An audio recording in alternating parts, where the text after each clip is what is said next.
বন্ধুরা দেখতে পাচ্ছ এই প্লেয়ারগুলো টাইস লাগাচ্ছি আমরা। আমাদের চন্দনদা চামড়ি খায় ব্যস্ত। এই দেখো প্লেয়ারগুলো লাগাচ্ছি কেমন হচ্ছে। এখানে উপরে কাজ বাকি, নিচের মতন রাউন্ড উপরেও হবে।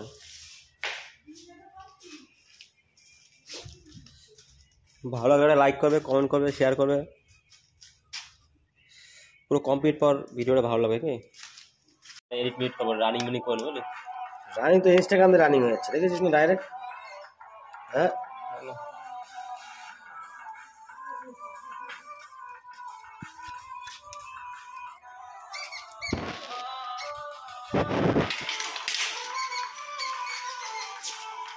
তাহলে